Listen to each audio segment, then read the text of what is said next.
Κύριε Φράγκο, να σας ευχαριστήσουμε καταρχάς για τη φιλοξενία σήμερα εδώ στα υπέροχα γραφεία σας.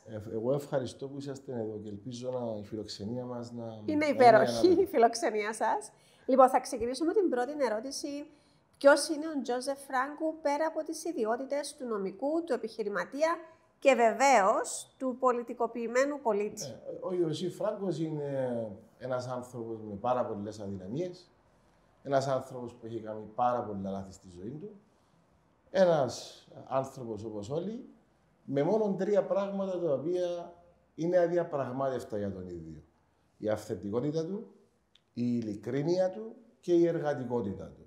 Θεωρώ ότι πολύ λίγοι άνθρωποι μπορεί να νικήσουν την ειλικρίνεια μου, την αυθεντικότητα μου και την εργατικότητα μου. Πολύ ωραία. Επαγγελματικά, να μας πείτε έτσι λίγα λόγια για τον κύκλο εργασιών σας. Επαγγελματικά ολοκληρώνουμε σήμερα, φέτος, 25 χρόνια ζωής. Να πούμε ότι σήμερα πέσαμε σε μέρα που κάνετε και φωτογράφηση του ομίλου. Ναι, έχουμε την πρόθεση να εντός ή εκτός εισαγωγικών να γιορτάσουμε και να αναδείξουμε την ολοκλήρωση 25 χρόνων ζωής. Μια διαδρομή με πάρα πολλές δυσκολίες, αλλά με έναν αποτέλεσμα το οποίο μας ικανοποιεί και θέλουμε να το αποδώσουμε τις ανάλογες τιμές. Επομένως, ναι, τυχάνει να είστε σήμερα σε ένα βίντεο το οποίο θα κάνουμε και θα εμπλακούν όλοι οι συναδέλφοι. Τα 25 χρόνια ήταν και τα 25 χρόνια εδώ στη Λάρνακα. Ναι, ήταν και εδώ στη Λάρνακα. Επέλεξατε την πόλη σας. Είμαι ερωτευμένος με τη Λάρνακα. Όλοι μας. Ομολογώ, παρά το ότι έχω ταξιδέψει πάρα πολύ, σπούδασα στο εξωτερικό, έχω ζήσει τις μεγαλοπόλεις του κόσμου. Είναι αδύνατον για μένα να φανταστώ τον εαυτό μου να μένει, να εργάζεται σε οποιονδήποτε άλλη πόλη. Και να αναφέρω ότι θυμάμαι όταν αποφάσισα με τον τότε δεσμό μου, σήμερα γυναίκα μου, την Ρίνα, να παντρευτούμε. Και η μεγάλη συζήτηση ήταν πού θα μείνουμε. Η σύζυγος μου είναι από τη Λευκοσία, η οποία δεν εδέχεται να έρθει στη Λάρνακα. Και ήμασταν κοντά να μην παντρευτούμε, επειδή ήταν αδύνατον για μένα, τώρα μιλούμε το 2001, να φύγω από τη Λάρνακα. Τελικά την έπεισα, ήρθε και είναι πάρα πολλά ευχαριστημένη τώρα που ζει και διαμένει στη Λάρνακα. Άρα 25 χρόνια του ομίλου, πώς ξεκινήσατε? Ξεκίνησα, εγώ είμαι από τις περιπτώσεις των ανθρώπων που δεν έχω δουλέψει για κανένα. Έκανα την άσκηση μου στο... Ακούγεται πάρα πολύ ωραίο. Λέω δυστυχώς, δεν το εισηγούμαι κανένα. Είχα κάνει την άσκηση μου στον αγαπητό συνάδελφο τον Ανδρέα τον Ζαχαρίου. Τέλειωσα την άσκηση μου και θυμάμαι τότε απευθύνθηκα στον ίδιο, αν είχε χώρο εντός της εταιρείας του να εργοδοτηθώ. Ναι. Πλέον, μετά που είχα τελειώσει την άσκησή μου, είχαμε μια συζήτηση τότε και ο Ανδρέας μου λέει να πάει να ανοίξεις γραφείο μου. Λέει. Του λέω, κύριε Ανδρέα, του λέω, ακόμα τον δρόμο να πάω στα δικαστήρια δεν τον έμαθα. Πώς είναι να κάνω το εγχείρημα, πώς θα πετύχει. Και μου λέει ο Ανδρέας, δεν θα το ξεχάσω ποτέ και το λέω και του ιδίου, φαντάσου τον εαυτό σου σε έναν ωκεανό να κολυμπάς. Υπάρχουν 2 σενάρια. Είτε θα πνιγείς, είτε θα γίνεις ένας πάρα πολύ καλός κολυμβητής. Έφυγα, δεν αντιληφθήκα απόλυτα τι μου έλεγε εκείνη την ώρα. Θυμάμαι τον εαυτό μου στο αυτοκίνητο, φεύγοντας από το γραφείο του Ανδρέα, ήταν γεμάτα τα μάτια μου, δεν ήξερα τι να κάνω. Είχα παντρευτεί, είχα ένα μωρό τότε και ήταν τα πρώτα βήματα που προσπαθείς να επιβιώσεις. Πήγα στον πατέρα μου, τον Μαγαρίτη, ο οποίος με παρότρινε να πάω να ανοίξω γραφείο. Μου έδωσε το πρώτο κεφάλαιο για να χτίσω ένα γραφείο πάνω από το περίπτερο του Κασπαρί στη Μακαρίου. Ήταν το πρώτο μου γραφείο, ένα μικρό διαμέρισμα. Και έκανα το μεγάλο βήμα χωρίς πελάτες, χωρίς γνώσεις, χωρίς κύκλων εντός ή εκτός του χώρου της δικηγορίας. Ήταν μια πάρα πολύ δύσκολη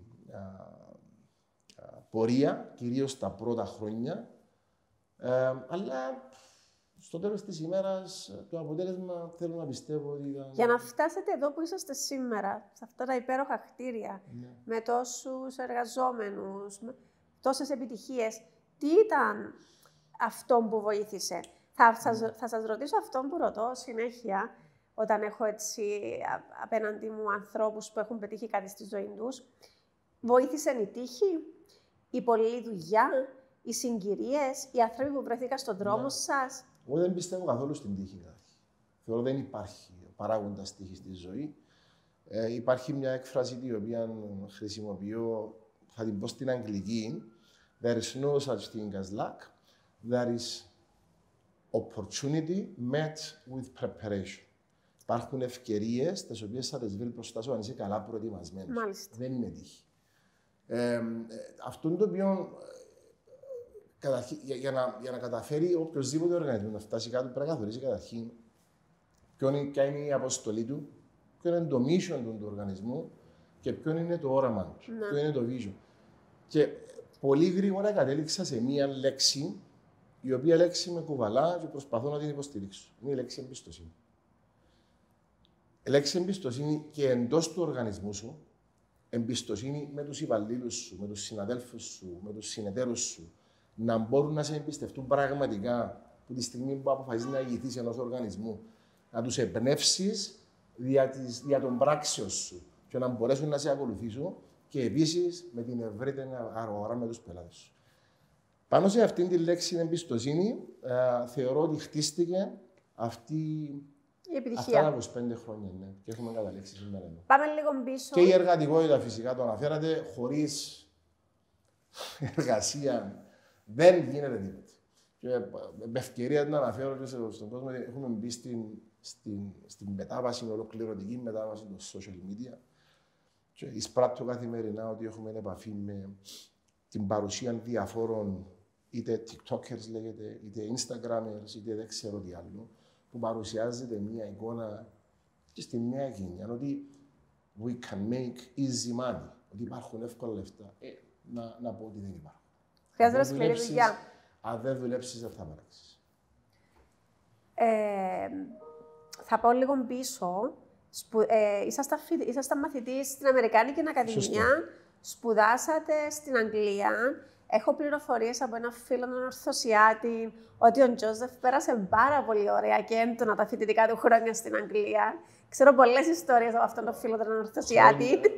Λοιπόν, απίθμενης τρέλας. Θέλω να μας πείτε τι κρατάτε από τα χρόνια στην Αμερικάνικη Ακαδημία Λάρνακας και από τα χρόνια τα φοιτητικά στην Αγγλία. Ναι, αυτό που κρατώ είναι τους πολύ καλούς φίλους που έχω δημιουργήσει.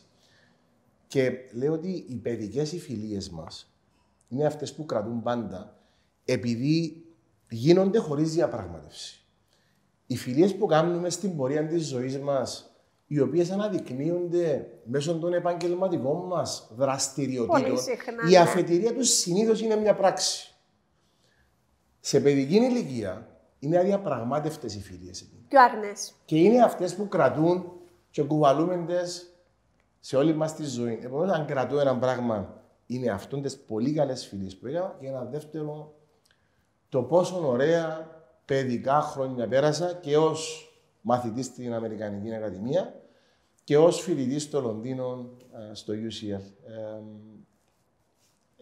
Είναι στιγμές και εμπειρίες που θα κουβαλώ μια ζωή. Πώς μπορείτε να ισορροπείτε ανάμεσα στην δικηγορία και την επιχειρηματικότητα? Δεν θα καθορίζα τον εαυτό μου ως επιχειρηματία. Είμαι δικηγόρος.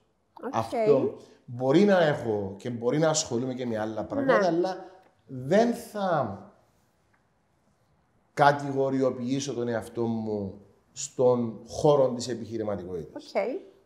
Είμαι αμιγός δικηγόρος, ο οποίος, ναι, τυχάνει να ασχολείται και με πολλά άλλα πράγματα. Αλλά η αγάπη μου, το πάθος μου, αυτό που θέλω να κάνω τα υπόλοιπα 50 χρόνια της ζωής μου, γιατί έχω στόχο να πάω άλλο 50 χρόνια, με 51 σε λίγες μέρες, είναι να κάνουμε αυτή τη δουλειά. Είμαι δικηγόρος. Για να καταλάβει και λίγο περισσότερο ο κόσμος, αλλά και εμείς, να μας δώσετε μία εικόνα του επαγγελματικού σας πεδίου, γιατί ναι, εδώ είναι όμιλος πλέον, ναι, αποτελείται έτσι από διάφορα departments. Ναι, η βάση μας εννοείται είναι η νομική, ναι, αλλά όντως στην προσπάθεια μας να αναπτυχθούμε, να μεγαλώσουμε, να δημιουργήσουμε, ήταν αναπόφευκτο ότι έπρεπε να ξεφύγουμε από τα στενά πλαίσια της μικρής αγοράς στην οποία ζούμε. Επομένως, έπρεπε να δημιουργήσουμε υπηρεσίες οι οποίες θα απευθύνονταν σε έναν ευρύτερο, ένα διεθνές ακροατήριο.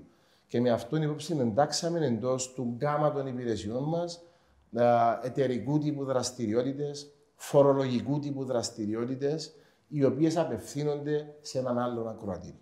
Με αυτόν υπόψη έχουμε επεκτείνει το γκάμα μας. Είμαστε κυρίως χωρισμένοι, θα έλεγα, στα ακόλουθα τμήματα. Υπάρχει ένα τμήμα το οποίο ασχολείται, το δικαστηριακό μας τμήμα, το οποίο εκτός από το δίκαιο ποινικού δικαίου που δεν ασχολούμαστε, είμαστε εταιρικού δικαίου, επιχειρηματικού δικαίου δικηγορικό γραφείο. Ασχολείται με όλο το φάσμα των δικαστικών διαφορών, με πάρα πολύ ενεργή παρουσία στα δικαστήρια. Ένα άλλο τμήμα το οποίο εξειδικεύεται στην εταιρική διαχείριση, κατ' επέκταση ό,τι χρειάζεται κάποιος από την ημέρα που θα εγγράψει μια εταιρεία, μέχρι προχωρώντας στην υλοποίηση του ό,τι χρειάζεται για να μπορέσει να λειτουργήσει και κατά την ζωή της λειτουργίας της, οι διάφορες υπηρεσίες που χρειάζεται αυτή η εταιρεία, οι μετόχοι, οι διευθυντές της, είμαστε εδώ και έχουμε τεράστια εξειδίκευση για να υποστηρίξουμε. Υπάρχει ένα άλλο τμήμα το οποίο ασχολείται αποκλειστικά με τον τομέα των ακινήτων και των επενδύσεων αγορών και πωλήσεων στον τομέα των ακινήτων στην Κύπρο και στο εξωτερικό. Και υπάρχει και ένα άλλο τμήμα το οποίο ασχολείται με το φορολογικό δίκαιο σε τοπικό και διεθνές επίπεδο. Αυτά είναι τα. Και θα μπορούσα να μιλώ για ώρες για το τι κάνουμε, αλλά δεν θέλω να. Ναι, έχουμε πολλές ερωτήσεις. Χρόνο σας. Λοιπόν, πόσα άτομα εργάζονται σήμερα στον όμιλο? Είμαστε 80 άτομα. Μάλιστα. Αρκετοί από αυτούς είναι Λαρνακείς. Οι πλήστοι θα έλεγα, ναι. Θα έλεγα ένα ποσοστό 80% πρέπει να είναι Λαρνακείς. Λοιπόν. Αεξίδες και άνοχτες. Λοιπόν, πριν τελειώσω έτσι με το κομμάτι αυτό, να ρωτήσω ποιον είναι το δικό σας επαγγελματικό όραμα σήμερα που μιλάμε.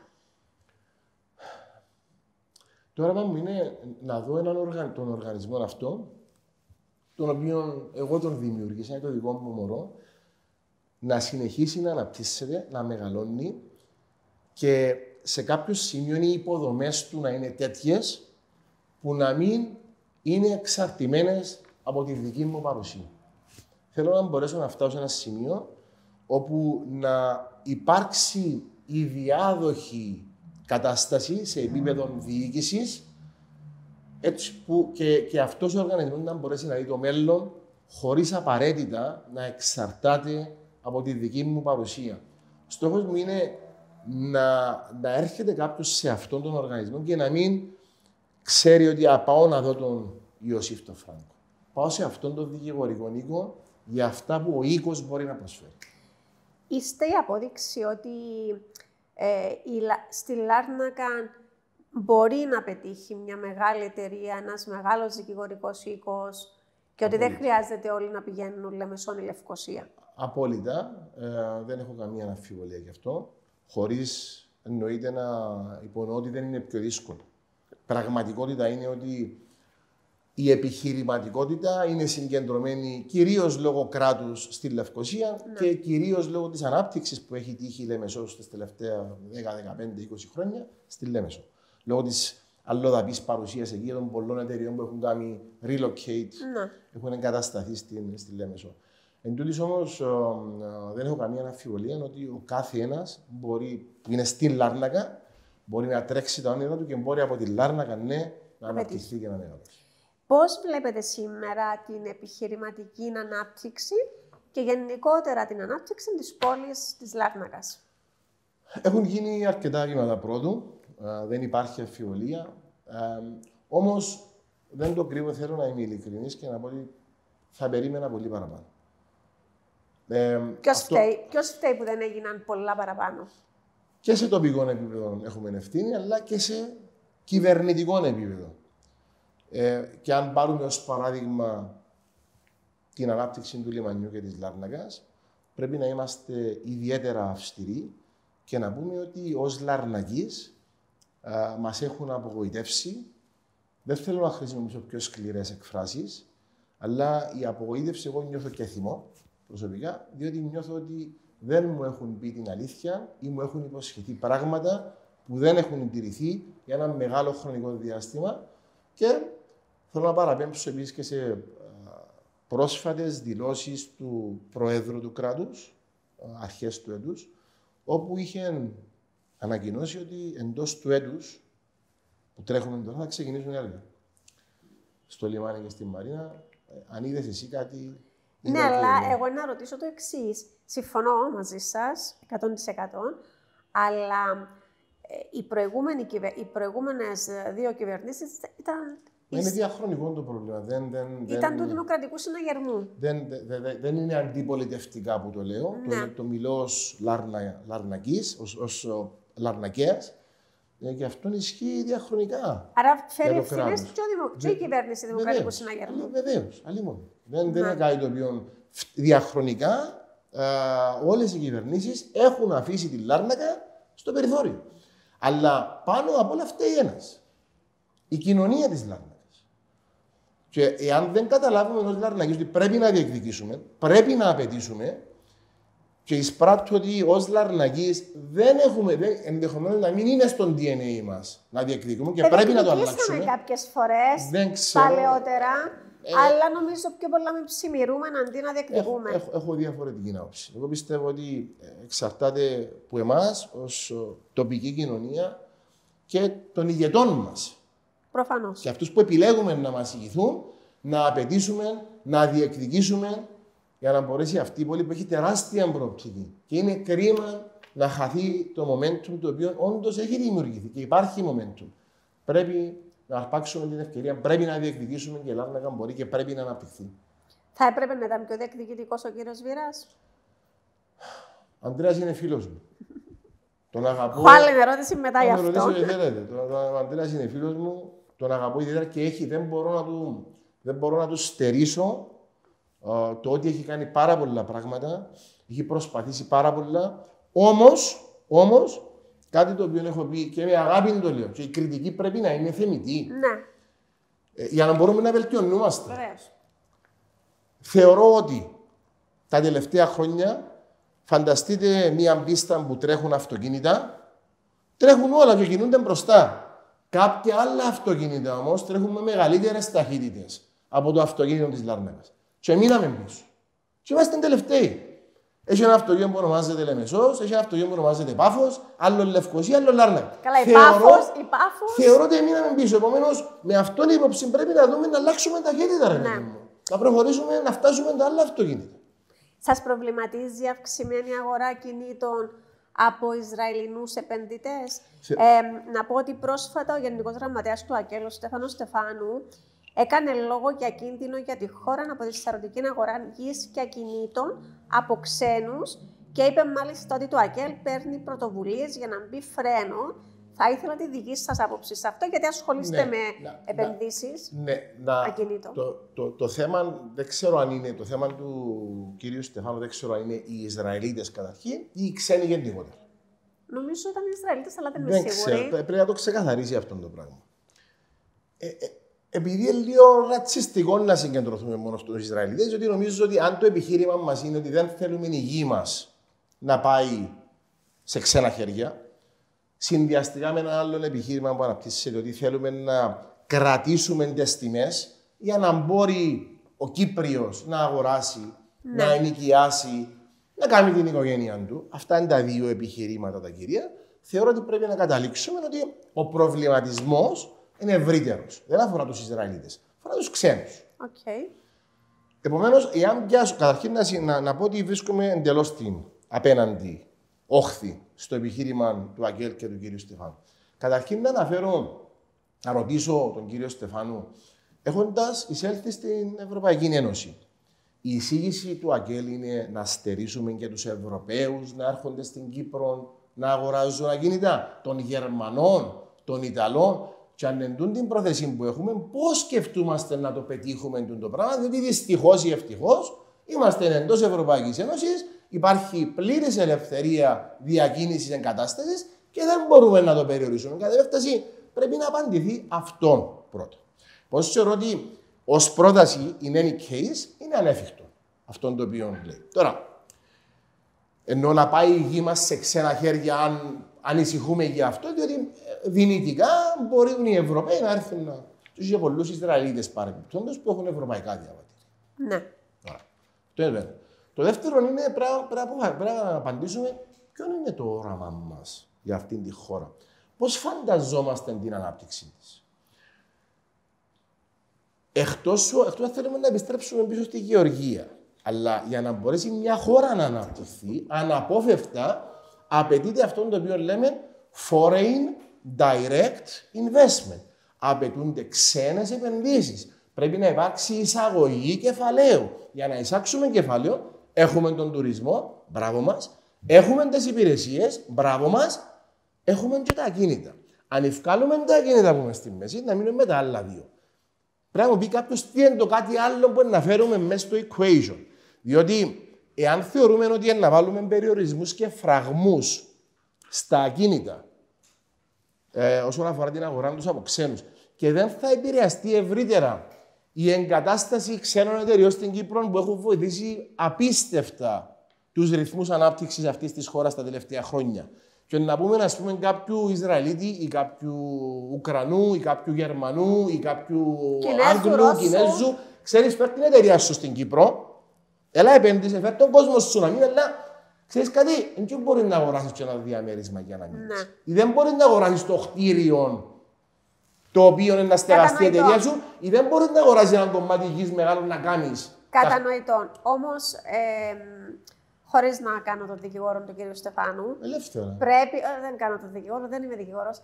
Μήπως εννοούσαν ότι πρέπει να υπάρχει ένας έλεγχος σε μια τόσο μικρή μη κατεχόμενη χώρα ως προς τις πωλήσεις στους ξένους. Ωραία. Εάν θέλουμε να βάλουμε έλεγχο στην ποιότητα των επένδυτων, ναι. Δηλαδή να έχουμε έναν πιο ευρύ KYC, μια πιο εκτενή αξιολόγηση της ποιότητας των επενδυτών μαζί με τον κύριο Στεφάνο. Δεν έχω κανένα πρόβλημα. Ζούμε σε έναν καιρό παρεμπιπτόντως και στη δουλειά μας, εμάς κυρίως, είναι το Α και το Ω. Αυτό το οποίο ονομάζουμε στη γλώσσα μας compliance. Επομένως, μαζί με τον κύριο Στεφάνο, αλλά ας συζητήσουμε τότε αυτόν το πλαίσιο. Να μην βγαίνουμε με δηλώσεις και ανακοινώσεις που είναι ιδιαίτερα επικίνδυνες. Ιδιαίτερα επικίνδυνες. Ότι δεν θέλουμε ή δεν επιθυμούμε να έχουμε ξένους να επενδύουν στην Κύπρο. Εκφράζεστε συχνά δημόσια στα μέσα κοινωνικής δικτύωσης για πολιτικά και κοινωνικά ζητήματα. Θέλω να ρωτήσω τι σας κάνει να εκφράζεστε χωρίς φόβο και πάθος. Και πολλές φορές έχω την αίσθηση ότι γνωρίζετε εκ των προτέρων ότι η τοποθέτηση σας θα προκαλέσει αντιδράσεις και όμως το γράφετε. Ως άνθρωπος, όπως σας είχα πει και στην αρχή, ένα από τα πράγματα τα οποία είναι διαπραγμάτευτα για μένα είναι η ειλικρίνεια μου. Και ένας από τους λόγους που δεν έχω αποφασίσει, παρά ότι είχα την ευκαιρία σε διάφορα στάδια της ζωής μου να ακολουθήσω μια πολιτική σταδιοδρομία, δεν το έχω κάνει, διότι ένιωθα πάντα ότι θα έπρεπε να συμβιβαστώ με αυτή μου την αρχή. Εγώ, ό,τι νιώθω, είτε αρέσει κάποιου, είτε δεν αρέσει, δεν με ενδιαφέρει, θα το πω. Αν με ρωτήσεις κάτι τώρα, ό,τι και αν είναι αυτό, να σου πω αυτό που νιώθω. Δεν χρειάζομαι χρόνο να σκεφτώ τι θα σου πω, δεν να σου πω την αλήθεια μου. Επομένως, αυτό μπορεί να με εκθέσει, μπορεί. Μπορεί να μην σου αρέσει, μπορεί. Αλλά είναι η αλήθεια η δικιά μου. Επομένως, αυτό εκπέμπεται στον τρόπο με τον οποίο τοποθετούμε στα μέσα κοινωνικής δικτύωσης. Κατά τη γνώμη σας, ποια είναι η μεγαλύτερη παθογένεια της πολιτικής σκηνής στην Κύπρο σήμερα? Η υποταγή στον άκρατο λαϊκισμό. Θεωρώ ότι ζούμε σε μια εποχή όπου ο λαϊκισμός καλπάζει και νιώθω ότι η πολιτική σκηνή στην προσπάθεια της να διαχειριστεί τους ψήφους της υποτάσσεται στον λαϊκισμό. Ενώ πιστεύω ότι θα εξυπηρετεί τον καλύτερα το δημόσιο καλό εάν η πολιτική σκηνή συγκρούεται με τον άκρατο λαϊκισμό ο οποίος επικρατεί. Πώς αξιολογείτε την πορεία του Δημοκρατικού Συναγερμού σήμερα και ποιος, κατά τη γνώμη σας, πρέπει να είναι ο ρόλος του Δημοκρατικού Συναγερμού στη νέα πολιτική σκακέρα που ανοίγεται μπροστά μας, στη νέα πολιτική πραγματικότητα? Ο Δημοκρατικός Συναγερμός προσπαθεί να διαχειριστεί την επόμενη μέρα μετά από την ενδεχομένως, κάτι άποψη μου, μεγαλύτερη κρίση που είχε εκ της ιδρύσεως του στις προεδρικές εκλογές του 2023. Θεωρώ ότι η ηγεσία του κόμματος, μια νέα ηγεσία που μαθαίνει καθημερινά, βελτιώνεται καθημερινά, προσπαθεί να διαχειριστεί αυτήν την μεγάλη κρίση που μόλις πριν 2 χρόνια είχε το κόμμα. Ο ρόλος του συναγερμού αυτόν του έχει επιτάξει η κοινωνία για τις ψήφους της, για τις ψήφου της, είναι να βρίσκεται στην αντιπολίτευση και πρέπει να αντιπολιτευτεί όπως κάνει, με σοβαρότητα, ενδεχομένως με παραπάνω ένταση. Εδέχτηκε εσωτερικές προδοσίες ο Δημοκρατικός Συναγερμός. Εσωτερικές προδοσίες. Με την έννοια ότι κάποιοι έχουν φύγει, πήγαν στο ΕΛΑΜ. Κάποιοι έχουν φύγει, τράβησαν με τον Χριστοδουλίδη στις προεδρικές. Υπάρχει μια έτσι εσωτερική προδοσία, ίσως η μεγαλύτερη εσωτερική προδοσία από την ίδρυση του. Δεν θα την έλεγα προδοσία. Όταν φεύγει κάποιος...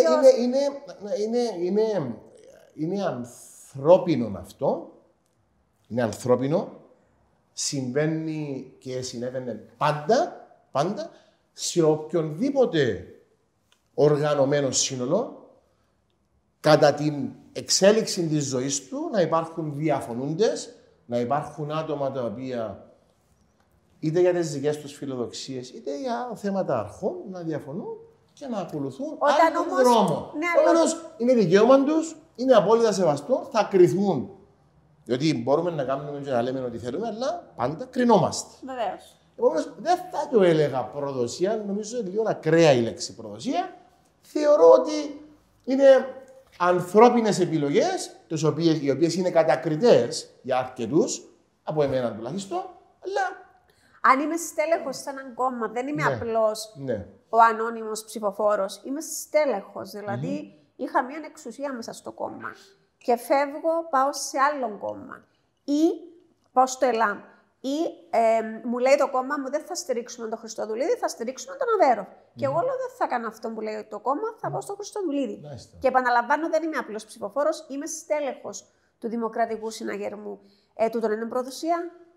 Δεν θα το έλεγα προδοσία. Προδοσία είναι κάτι άλλο. Προδοσία είναι να σου λέω εσένα ότι θα κάνω το Α, αλλά να κάνω το Β. Αυτό είναι. Όταν είμαι έντιμος και σου λέω, δεν υποστηρίζω τον υποψήφιο που επέλεξες και θα υποστηρίξω κάτι άλλο επειδή διαφωνώ με αυτό, εγώ αυτόν το σέβομαι.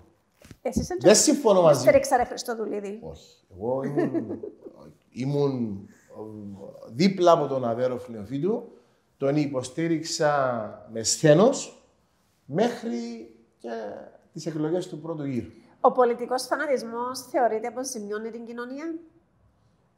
Απόλυτα.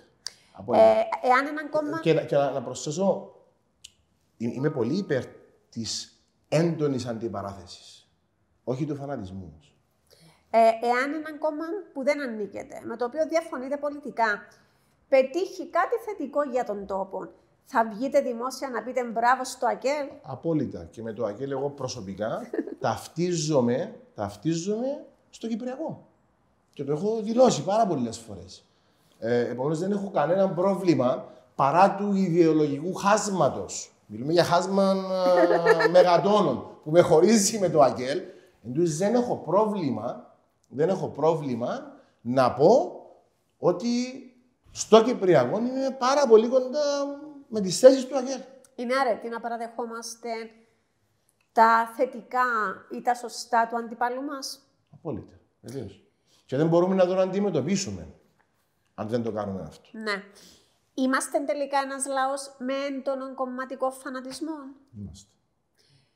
Ποια είναι η άποψή σας για την τάση των τελευταίων ετών προς τους απολυτικ, ακομμάτιστους, ιδιαίτερα μετά το φαινόμενο βεβαίως του φιδιά? Ναι, δεν έχω την τάση εγώ που εισπράττω ότι να φάμε το φίδι. Ναι. Δεν έχω αυτή την τάση. Εγώ σέβομαι το φίδι. Σέβομαι αυτόν που εξυπηρετεί. Βλέπω και καλά πράγματα πάνω στο φίδι. Και τι εννοώ με αυτό. Βλέπω έναν παιδί σε πάρα πολλά νεαρή ηλικία που έβαλε στόχους, τους έχει πετύχει. Για να κάνει αυτό που κάνει, φαντάζομαι ότι εργάζεται πάρα πολύ σκληρά. Πράγματα τα οποία σέβομαι και τον πιστώνω με αυτά. Ναι, συμφωνώ ότι μπορεί να έχει μια ανωνοριμότητα, μπορεί κάποιες που τις πράξεις του να γίνονται ενστικτωδώς και αυθόρμητα και να εκτίθεται, μπορεί να εκθέτει για τη χώρα του, δεν το λέω. Όμως πρέπει να προσαρμοστούμε με αυτό, όχι να το επιτεθούμε, να προσαρμοστούμε και να προσπαθήσουμε να πείσουμε την κοινωνία να πάει σε άλλες επιλογές. Μάλιστα. Ποια είναι η άποψή σας για το ΕΛΑΜ και αν υπάρχουν σημεία στα οποία συμφωνείτε με το ΕΛΑΜ?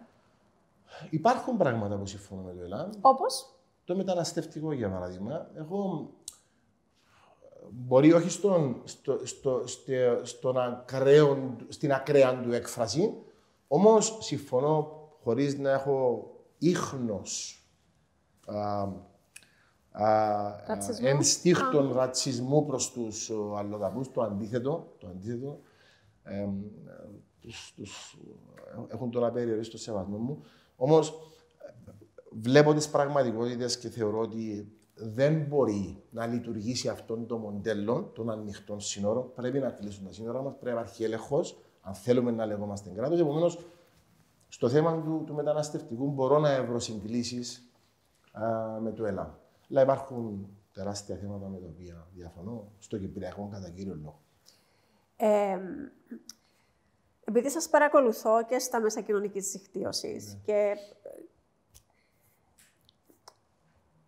ήσασταν υποστηριχτής του Ανδρέα Βήρα κατά τη διάρκεια της θητείας του, της πρώτης, αλλά κατά την προεκλογική περίοδο μου έκανε τρομερή εντύπωση σε μια εκδήλωση του κύριου Πεκρή, που βγήκατε και μιλήσατε πάρα πολύ ενάντια στο Βήρα. Ένα λεπτό να ολοκληρώσω.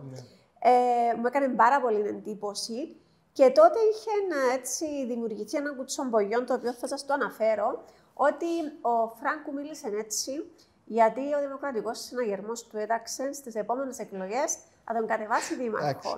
Οπότε θέλω να απαντήσετε σε αυτό. Ωραία, θα σας απαντήσω. Καταρχήν το ξέρουμε, το τελευταίο είναι ένα αστείο το επιχείρημα. Να αναφέρω ότι κατά καιρούς είχα διάφορες προτάσεις για να ενταχθώ στην πολιτική αρένα. Απλά και για τον λόγο που σας είχα αναφέρει προηγουμένως, αλλά και λόγω της προσήλωσης μου και της αφοσίωσης μου σε αυτόν τον οργανισμό, τον οποίο ηγούμε, ήμουν αρνητικός και εξακολουθώ να είμαι και σήμερα και δεν έχω καμία βλέψη. Τουλάχιστον στο άμεσο μέλλον. Γιατί τους είναι αρνητικά στο Βήρα, ενώ ολοκληρή θητεία υποστηρίζεται εδώ? Να σας απαντήσω. Επειδή το κόμμα μου επέλεξε να έχει έναν υποψήφιο. Και αν πάμε πίσω, πριν να επιλέξει τον υποψήφιο του το κόμμα μου, η θέση μου εμένα ήταν ότι θα έπρεπε να κάνω μια μεγάλη υπέρβαση, επειδή ο Βήρας έτρεχε μόνος του. Και ομολογώ ότι έκαμε πολλά πράγματα για τη Λάρνακα, ένας άνθρωπος τίμιος, ένας άνθρωπος καθαρός, ένας άνθρωπος ειλικρινής, με όσες αδυναμίες και αν είχε ή έχει, εν τούτης, εγώ προσωπικά του έδινα θετικό πρόσωπο. Όταν όμως το κόμμα μου επέλεξε να κάνει την επιλογή του. Άρα είχατε πει στο Δημοκρατικό Συναγερμό να στηρίξετε Βήρα? Όχι επίσημα, αλλά ήταν η θέση την οποία είχα εκφράσει διάφορα στελέχη. Okay. Σε πολύ πρόωρο στάδιο. Μάλιστα. Σε πολύ πρόωρο στάδιο. Και θεωρώ ότι θα στέλναμε και ένα άλλο μήνυμα προς την κοινωνία, ότι κάνουμε μια υπέρβαση. Είμαστε έτοιμοι παρά τις ιδεολογικές διαφορές σε τοπικό επίπεδο να στηρίξουμε αυτό το οποίο ήθελε η κοινωνία. Μάλιστα. Το κόμμα είχε άλλη άποψη. Επομένως, εγώ από τη στιγμή που επιλέγω να ανήκω σε έναν σύνολο, είναι αυτό που μιλούσαν και προηγουμένως. Η δική μου φιλοσοφία είναι πρέπει, έχω δύο επιλογές. Είτε φεύγω, είτε αν θα μείνω, πρέπει να στηρίξω κομματική πειθαρχία. την απόφαση της ηγεσίας. Κομματική πειθαρχία. Αυτόν έκανα και προσπάθησα στον βαθμό που μπορούσα να αναδείξω τον υποψηφίο του κόμματος. Δεν θεωρώ ότι εκείνη την ημέρα μίλησα έντονα. Έχω βίντεο, πιο έντονα δεν γίνεται. Όχι, δεν διαφωνώ μαζί σας. Έκανα κριτική και ανέφερα και το παράδειγμα που σας είπα προηγουμένως. Που ισχύει. Και κάνουμε ακόμα την κριτική του Ανδρέα σήμερα τώρα που μιλούμε. Ότι πρέπει να τρέξουμε πιο γρήγορα. Και πολλά πράγματα που πρέπει να γίνουν και μπορούμε να τα διεκδικήσουμε. Θεωρώ ότι μπορούσαν και μπορούν να γίνουν πολλά παραπάνω πράγματα για να τρέξουμε πολύ πιο γρήγορα. Ο υποψήφιος του ΕΛΑΜ στις δημαρχικές, ο κύριος Ιωάννου, πέρασε το δικό σας υποψήφιο. Ναι. Εντάξει, δεν υπάρχει αμφιβολία ότι ήταν μια αποτυχία για το κόμμα η Λάρνακα. Δεν είναι κάτι το ότι ο υποψήφιος του ΕΛΑΜ στη Λάρνακα πέρασε τον υποψήφιο του Δημοκρατικού Συναγερμού στις εκλογές τοπικής αυτοδιοίκησης, τι σημαίνει για την πόλη? Δεν το έχω σκεφτεί αυτό, για να είμαι ειλικρινής, γι' αυτό δυσκολεύομαι να σας απαντήσω. Δεν ξέρω αν σημαίνει κάτι το ιδιαίτερο. Μπορεί ενδεχομένως το ερώτημα να είναι ευρύτερο, τι σημαίνει η αύξηση των ποσοστών του ΕΛΑΜ. Ίσως αυτό να είναι ένα ερώτημα που πρέπει να προβληματίσει. Και αν σημαίνει πολλά, και δεν είναι μια κυπριακή τάση, είναι μια τάση σε διεθνές επίπεδο. Και σε ευρωπαϊκό και σε διεθνές. Η ακραδεξιά να μεγαλώνει, να γιγαντώνεται, να αυξάνει τα ποσοστά της. Θεωρώ ότι ένα στρατηγικό λάθος το οποίο τα κόμματα έχουν κάνει είναι αυτό που λέγαμε, νομίζω πριν να ξεκινήσουμε, σε μια κουβέντα που κάναμε, τον αντίπαλο μου δεν πρέπει να τον αποκλείσω. Δεν πρέπει να τον ταπελώσω και να τον αποκλείσω και να του πω δεν σου μιλώ. Να τον φέρω απέναντι μου και με επιχειρήματα να συγκρουστώ μαζί του και να τον νικήσω. Νομίζω για ένα μεγάλο χρονικό διάστημα το αφήσαμε αυτό και νιώσαμε ότι απομονώνοντας το ΕΛΑΜ ενδεχομένως να το επηρεάσουμε αρνητικά. Δεν δούλεψε. Συμβαίνει ακριβώς το αντίθετο. Ναι, δεν επομένως, ας συγκρουστούμε με επιχειρήματα. Ναι. Ως υπεύθυνος για θέματα δικαιοσύνης και δημόσιας τάξης στο Συμβούλιο του ΔΣ για την παρακολούθηση του κυβερνητικού έργου, ποια είναι τα βασικά σας συμπεράσματα μέχρι στιγμής? Να πούμε ότι το Συμβούλιο έχει δημιουργηθεί τον Νοέμβριο. Ναι, ήταν τέλος του περασμένου έτους. Λοιπόν, μέχρι στιγμής, εσείς είστε υπεύθυνος για θέματα δικαιοσύνης και δημόσιας τάξης σε αυτό το Συμβούλιο. Μέχρι στιγμής, ποια είναι τα συμπεράσματα που έχετε έτσι καταλήξει? Να πω κάτι για το ΕΛΑΜ. Να πούμε για το ΕΛΑΜ. Η μεγαλύτερη μου κριτική για το ΕΛΑΜ είναι ότι το ΕΛΑΜ διακατέχεται από την εξής υποκρισία. Το ΕΛΑΜ έχει δύο θέματα τα οποία προωθεί. Μεταναστευτικό και το κυπριακό. Μάλιστα. Παίζει με τα αισθήματα της κοινωνίας, το μεταναστευτικό που είναι ένα πρόβλημα μεγάλο και το κυπριακό, ότι διζωνική, δικοινοτική είναι να πουλήσουμε τη χώρα μας, η Ελλάδα, Λάβαρα, να πάμε στην Κερίνια και ούτω καθεξής. Εκτός που τα δύο θέματα, δεν έχει ατζέντα το ΕΛΑΜ. Και αν δεν υπάρχουν αυτά τα θέματα στην επικαιρότητα, δεν μπορεί να παράξει πολιτικό λόγο. Και το μεταναστευτικό που, και θα το δώσουμε της κυβέρνησης, τα αποτελέσματα της εγκαλά της κυβέρνησης, παρατηρώ ότι γυρεύει το ΕΛΑΜ να βρει κανένα επεισόδιο μες στις Φοινικούδες ή κάπου να το αναδείξει για να παράξει πολιτική. Και το κυπριακό, το οποίο διαχρονικά παίζει με τα συναισθήματα της κοινωνίας, χωρίς όμως να μας λέει πώς είναι να πετύχει το στόχο. Πώς είναι να πετύχεις το πράγμα το οποίο θέλεις να πετύχεις. Αυτά, ναι, βέβαια, για να κλείσουμε το μεγάλο ερώτημα εκατομμυρίων είναι αν τελικά φταίει το ΕΛΑΜ ή ο κόσμος που γενικότερα τρώει αμάσιτα κάποια παραμύθια είτε πολιτικών είτε κομμάτων. Βεβαίως φταίει και ο κόσμος, αλλά φταίει και η πολιτική σκηνή που, επαναλαμβάνω, δεν αντιπαρατίθεται έντονα μαζί με το ΕΛΑΜ. Ναι. Συγγνώμη, πάμε στο Συμβούλιο Παρακολούθησης. Συγγνώμη, αυτό το Συμβούλιο, λοιπόν, μέχρι στιγμής ποια είναι τα συμπεράσματα τα οποία έχετε καταλήξει από τη δική σας τη θέση? Καταρχήν, το Συμβούλιο αυτό δεν προτίθεται ούτε να αντικαταστήσει την ηγεσία του κόμματος, ούτε να τις συμπληρώσει. Είναι ένα σώμα που απαρτίζεται από τεχνοκράτες, υψηλού επίπεδου τεχνοκράτες, και ομολογώ ότι το επίπεδο είναι πάρα πολύ υψηλό. Το Συμβούλιο αυτό, ο στόχος του είναι να βοηθήσει την ηγεσία του κόμματος στην παραγωγή πολιτικής. Επομένως, υπάρχουν τακτικότατα παρεμβάσεις όσον αφορά την παραγωγή πολιτικής. Έχουν παρουσιαστεί και 2 ολοκληρωμένες πολιτικές προτάσεις. Βλέπε διαφθορά από τη συνάδελφο την Γιώργια την Παναγιώτου και βλέπε για τα ναρκωτικά πρόσφατα από την Τίνα Παύλου, που είναι ολοκληρωμένες, είναι περιστατωμένες, είναι στοχευμένες και ο στόχος είναι να συνεχίσει αυτό το Συμβούλιο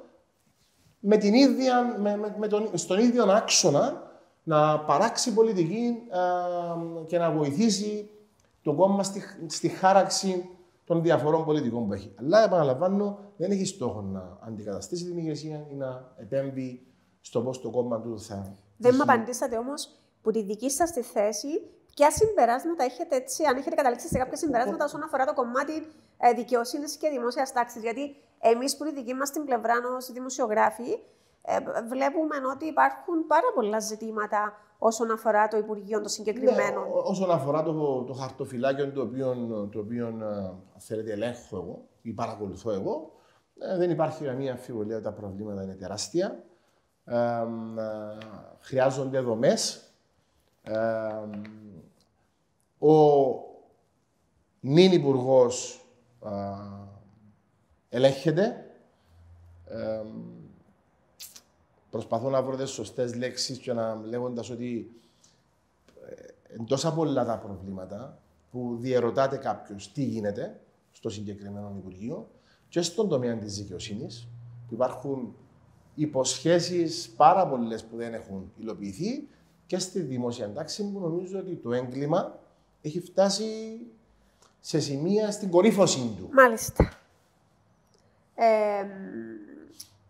Θεωρείτε ότι υπάρχουν κάποιες σκέψεις, προτάσεις που τη δική σας την πλευρά, ώστε να βελτιωθεί η κατάσταση στο συγκεκριμένο Υπουργείο? Ναι, μια σκέψη η οποία έχω και προτίθεμαι να εμβαθύνω σε αυτή είναι κατά πόσο θα μπορούσε το χαρτοφυλάκιο του Υπουργείου Δικαιοσύνης και Δημόσιας Τάξης να χωριστεί σε 2.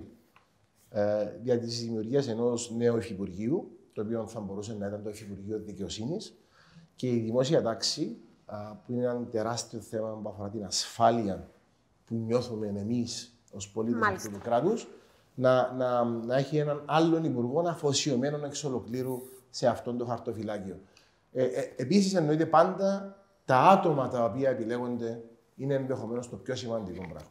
Λοιπόν, πάμε να κλείσουμε έτσι με εύκολες ερωτησούλες. Είστε ενεργό μέλος της ΑΕΚ Λάρνακας. Τι σημαίνει για εσάς η ομάδα και γενικότερα το ποδόσφαιρο? Η ΑΕΚ είναι το ναρκωτικό. Ασχολούμαι με την ΑΕΚ.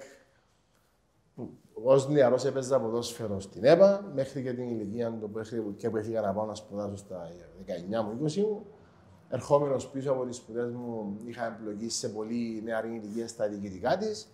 Είμαι τώρα περίπου από το 2002-2003 στα διοικητικά, περίπου 22 τόσα χρόνια. Είναι η δεύτερη μου οικογένεια η ΑΕΚ.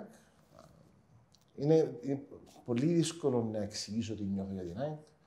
Είναι κομμάτι της ζωής. Τούτος όλος ο ντόρος που δημιουργήθηκε πρόσφατα για τα έπαθλα.